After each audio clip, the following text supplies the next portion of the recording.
Professor, boa noite. Aqui. Sobre o jogo, mais uma grande atuação do William, né? A gente individualiza, mas o Cruzeiro teve muito bem em campo, né? Com algumas boas jogadas de Rafa Silva, Matheus Pereira, se mudando um pouquinho esse ataque, até por conta dessa questão do Dineno. Queria que você fizesse essa avaliação em relação a esses pontos dessa vitória que chegou e ainda a opção pelo Neres, né? Nessa defesa do Cruzeiro, mesmo com aquelas vaias no jogo passado, na quinta-feira. Hoje, no início, teve também. E a sua postura de manter esse jogador na equipe do Cruzeiro. Boa noite, parabéns pela vitória. Boa noite, obrigado. É uma vitória de todos. O que eu posso falar para vocês é que a taxa de trabalho dos jogadores e da comissão técnica nesses 5 dias que eu estou dentro do clube, ela é muito alta. Para cada jogo que a gente vai sem trabalhar alguns aspectos importantes do jogo, porque a gente não consegue ter tempo para trabalhar tudo, tá certo? Então, sobretudo, a abertura dos jogadores para assimilar o interesse em fazer e a evolução mental que teve nesse jogo. A gente foi o mesmo do início ao fim e passou por adversidades no jogo e conseguiu se manter firme. Quer dizer, você, depois do resultado do último jogo, com 4 minutos você sofre um primeiro gol, responde, se impõe, cria, vira, jogando contra um adversário extremamente qualificado. Aí você vira, você tem chance, e aí você toma um empate. E depois você, de novo, se mantém firme no jogo e busca a vitória. Quer dizer, então isso que é importante, né? A gente entender que algumas coisas são inegociáveis no nosso jogo, que ter um equilíbrio posicional para defender e para atacar, com liberdade para ter iniciativa, mas sem abrir mão desse equilíbrio posicional, estar compacto para defender e para atacar, principalmente quando termina as jogadas, para não sofrer muitos contra-ataques, né? E quando essas duas coisas são bem feitas, isso favorece a agressividade no jogo, né? Então, a gente busca soluções em função dos problemas que aparecem, como, por exemplo, você citou do Dineno, mas também com os problemas que a gente sabe que vai encontrar, que o adversário vai colocar para a gente. E é para isso que a gente tem um elenco em que os jogadores não são redundantes. Os jogadores têm características diferentes e a gente busca aproveitar. Tá certo? Então, esse é o primeiro ponto. O segundo ponto que eu queria falar é que o Neres, no último jogo, salvou 2 gols. E as pessoas têm que olhar isso também. Seabra, Droaldo Leal, Rede 98. Seabra, quando você estava na base do Cruzeiro, como treinador no ano passado, os torcedores gostavam muito do estilo de jogo do Cruzeiro, do Seabra, do Sub-20. E o que o torcedor mais pergunta fora de campo é o seguinte: na sua chegada, o Pedro Martins disse que a decisão da sua vida era uma decisão para que você não fizesse o seu jogo, e sim o jogo do Cruzeiro, né? Para que as pessoas que estejam dentro do clube, no dia a dia se sintam representadas. E o que o torcedor quer saber é o seguinte: qual é a autonomia que você tem? Você tem 100% de autonomia para escolher os atletas que você quiser, fazer a escalação do seu jeito? Qual é a autonomia do Seabra? Porque o torcedor do Cruzeiro gostava muito do estilo de jogo, por exemplo, do Sub-20, que para o torcedor que está do lado de fora é a cara do Cruzeiro que o torcedor queria ver. E agora no profissional, você tem essa autonomia? Você tem esse respaldo? Antes de vir para cá, eu estava trabalhando no Red Bull Bragantino 2. Tive o privilégio de sair daqui, que é um projeto espetacular, para ir para um outro projeto que é espetacular e perto da minha família. E muito feliz no clube, né? Com perspectiva de muita coisa para construir, mas diante daquilo que já tinha sido criado no Cruzeiro, diante dos vínculos que já tinham aqui e com a proposta que eu tive, não tinha como pensar, eu tinha que vir para aceitar esse desafio. E se eu não tivesse 100% de autonomia, eu não teria vindo. Então isso fez parte da conversa, isso fez parte da proposta.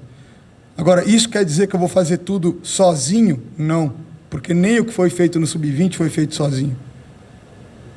Sempre foi construído junto, sempre foi feito com reunião pré-jogo, pós-jogo, quando é a cada 3 dias é tudo junto de uma vez, é todo mundo na mesma sala, eu ouço todo mundo. Então, às vezes, até o último momento eu não tenho uma síntese clara de qual vai ser o plano de jogo, do que fazer, porque eu estou processando, porque eu ouço todo mundo, eu não tomo decisão. A minha decisão eu tenho autonomia para tomar, mas eu não tomo só da minha cabeça. eu procuro ouvir todo mundo que está na estrutura, que produz conhecimento sobre aquilo que a gente está fazendo, certo? Como o caso da performance, da fisiologia, dos coaches individuais que os analistas e auxiliares fazem, do processo de evolução de cada jogador. Então, no final, a palavra final é do treinador, mas o meu jeito de trabalhar, e já era assim no Sub-20, não é sozinho.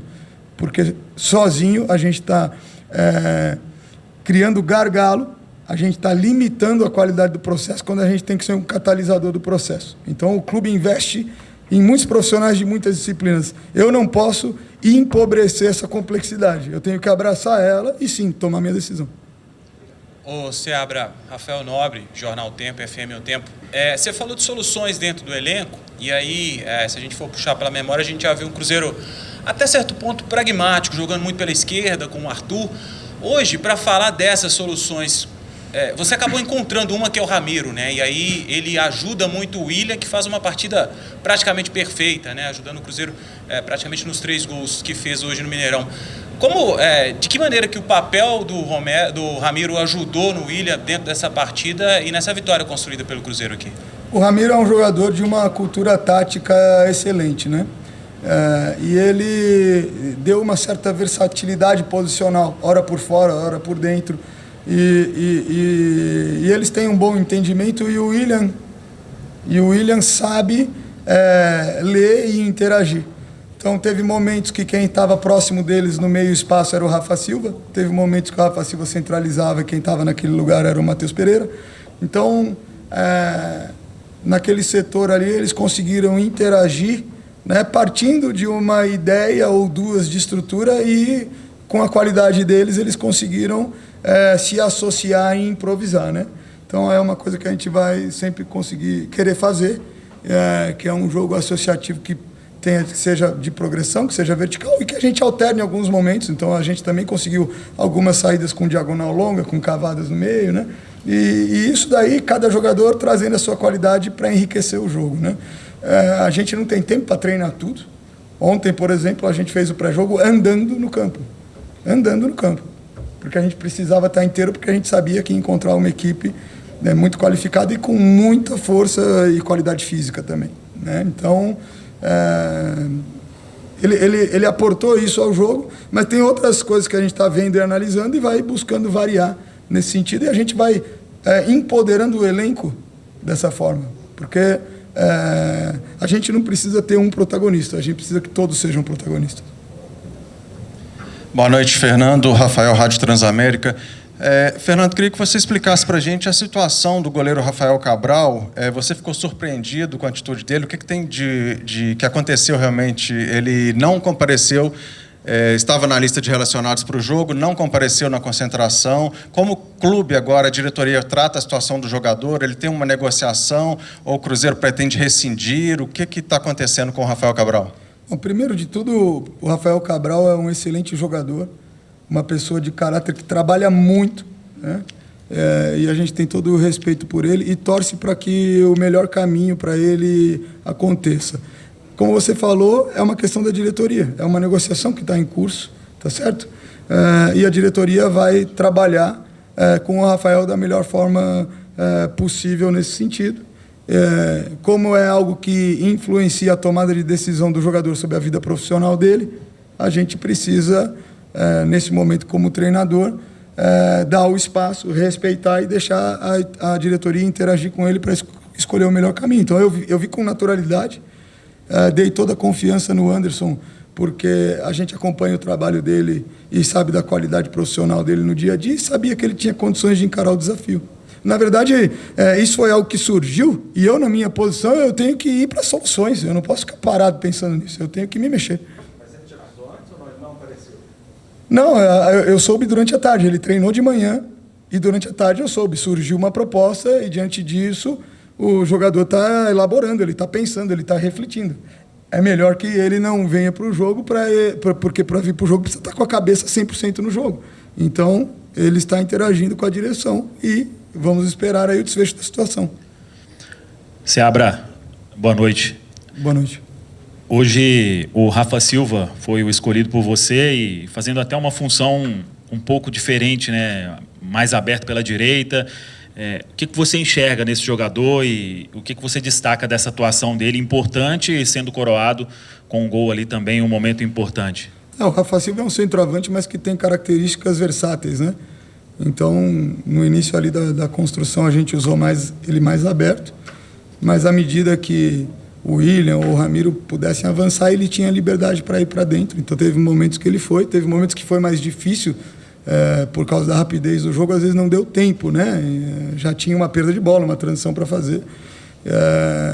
Mas, assim, eu vim acompanhando aí com muito critério os atacantes, e aí é uma decisão, o Papagaio tinha total condição de iniciar também, mas eu entendo que ele seja um centroavante mais de centro mesmo, e a gente optou por usar o Pereira nessa mobilidade nesse jogo, né? Então a gente nessa linha de 3 da frente aí, da qual é o ponto de partida da estrutura, mas não, ela é móvel, né? Ela se mexe o tempo todo, a gente optou por usar o Pereira no centro, e aí nesse sentido acho que ficaria melhor para as características do Rafa Silva, e ele está de parabéns. Eu acho que fez um grande jogo e conseguiu se adaptar, mesmo com 2 dias de treino.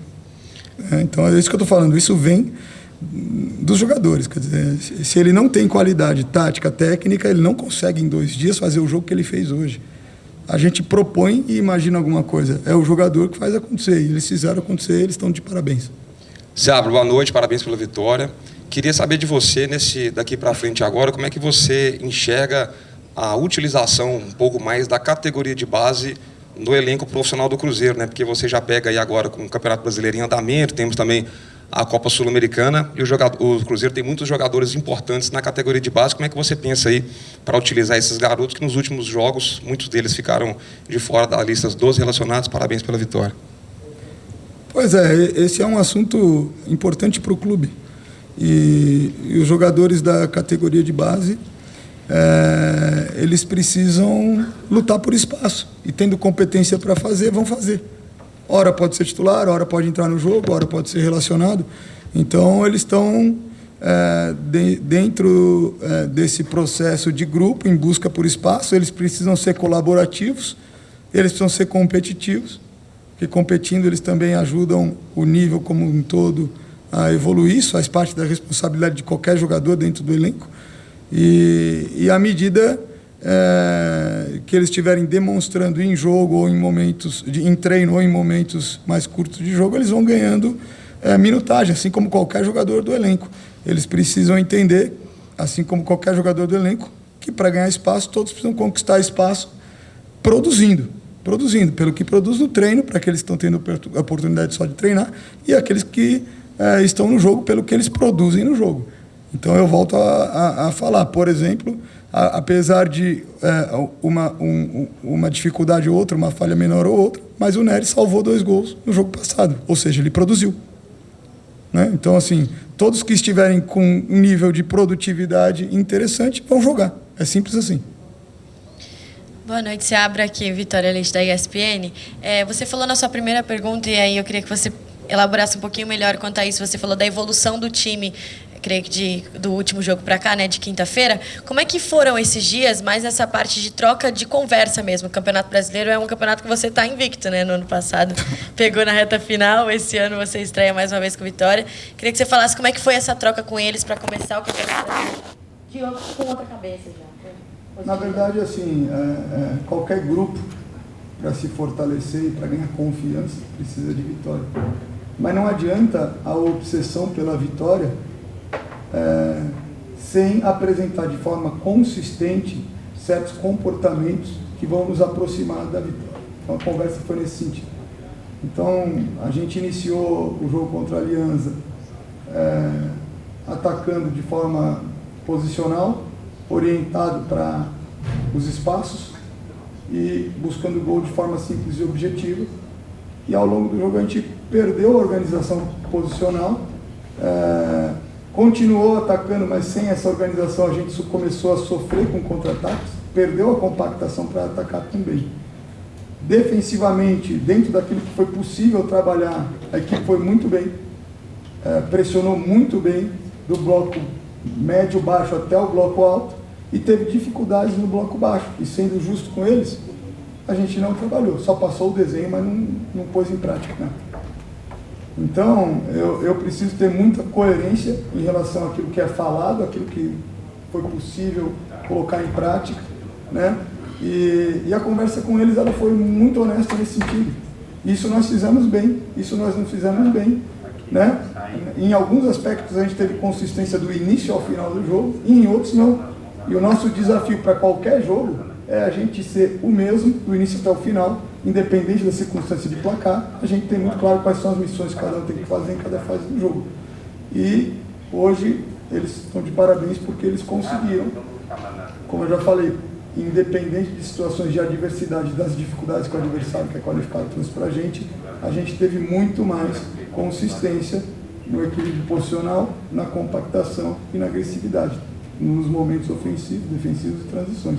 E isso nos aproximou da vitória, né? Claro que foi uma vitória muito disputada, muito contestada, mas o nível de desempenho subindo, e o nível de desempenho subindo deixa a gente mais próximo do resultado. Daqui para frente vai ser sempre assim. A gente não controla o resultado, mas a gente controla a nossa mentalidade, a consistência dos nossos comportamentos. E isso nos aproxima dos resultados. Então é assim que a gente está trabalhando. Seabra, aqui. Duas questões. O Cruzeiro é um time que vem sofrendo muito com as bolas aéreas, né? Em 3 jogos consecutivos o time sofreu gols de bolas aéreas. O que você pretende fazer para trabalhar isso, mesmo com pouco tempo de trabalho, como você mesmo disse? E a segunda questão é em relação à parte psicológica da equipe. Teve uma conversa, porque o Cruzeiro, no último jogo, acaba fazendo 3-0, depois toma o empate, e hoje, por 2 ocasiões, o time consegue as viradas, né? Como fazer? Teve essa conversa psicológica nesses dias? A conversa foi essa. Se a gente não tiver consistência no comportamento tático, a gente vai sofrer. Então, tudo inicia do tático nesse sentido, né? Então, acho que a minha resposta na pergunta anterior, ela é exatamente a resposta para essa parte da sua pergunta. Qual foi a primeira parte? Desculpa. Bola aérea. Bola aérea. Pô, a gente jogou contra o Botafogo, gente. É uma fortaleza do Botafogo desde o ano passado. O Botafogo liderou várias rodadas do Campeonato Brasileiro, quase até o final. Quantos jogos o Botafogo decidiu em bola aérea? Olha a qualidade de batida, a força física, a estatura e a qualidade de entrada dos jogadores do Botafogo. Tá certo? Então, assim, e além disso, com o tempo que a gente teve entre um jogo e outro, a gente teve muito pouca oportunidade de desenvolver bola aérea. Tá certo? Então, no jogo anterior, a gente pôde trabalhar mais aspectos defensivos. E aspectos ofensivos, a gente trabalhou algumas fases mais avançadas. E você vê no início do jogo como a gente invadiu bem a área, como a gente foi objetivo. Mas em fase de construção, quando a gente foi pressionado, a gente teve mais dificuldade. Então, a gente tinha que dar ênfase nisso hoje contra o Botafogo.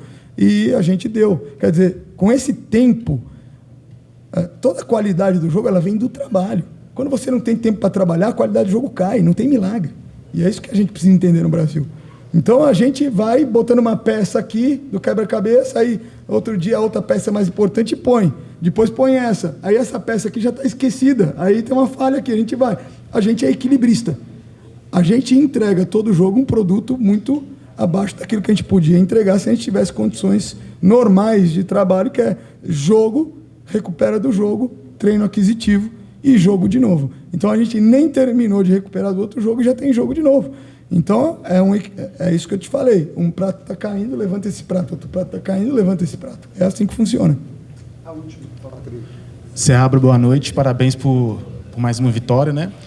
Eu queria voltar também num ponto que é em relação ao Neres mesmo. Queria que você explanasse melhor o que, além dessas questões de 2 lances no jogo, né? Hoje mesmo foi um jogo que o Neres fez um desarme primordial ali, né, no segundo tempo, mas também estava envolvido no lance do gol. Em outros jogos também ele fez bons lances, mas também errou. Eu queria saber assim, o que credencia ele a ser titular, essa confiança, em relação aos outros, se é a questão de treinamento, se ele treina muito bem, e também o próprio, né, João Marcelo, que sempre é bem elogiado, que também fez uma boa dupla com o Zé Ivaldo, nem sofreu gols. Então eu queria saber como que anda essa disputa, né? O que você está levando mais em consideração. Obrigado. Antes de mais nada, não tem só esses 3 no elenco. tem outros jogadores com condição de jogar também e que estão trabalhando muito bem, tá certo? Eu não posso criar um ambiente, e eu acabei de chegar, que quando acontece uma falha, eu tiro o jogador. Aí eu fico preso a essa coerência. No jogo seguinte, outro falha, o que eu vou fazer? Eu tenho que tirar o jogador. No jogo seguinte, outro falha uma vez, o que eu tenho que fazer? Eu tenho que tirar o jogador. Porque se eu não agir com coerência, a minha liderança desaba. E eu preciso gerar um ambiente seguro para os jogadores. Você falhou, você não foi bem, está aqui as informações, ficou alguma dúvida? Vamos melhorar. Se melhorar, sustenta uma oportunidade maior de jogar. Se não melhorar, tem outros jogadores trabalhando para ter essa oportunidade. No último jogo, teve outros jogadores que falharam e que tiveram a chance de novo. Por quê? Porque trabalharam e porque os jogadores precisam saber que quando aquele que estiver trabalhando durante 20 rodadas tiver uma chance, se ele fizer um jogo ruim, pô, acabou para mim. Fiz um jogo e saí de novo, porque é assim que funciona. Não pode ser assim. Eu preciso gerar um ambiente seguro de aprendizado e de crescimento. Então, não vai ser uma falha num jogo isolado que vai tirar um jogador. E como eu falei, o jogo contra a Aliança foi o meu primeiro jogo. Então, a partir daí, começa a gestão de oportunidade. E não antes disso. Eu não estava aqui antes disso.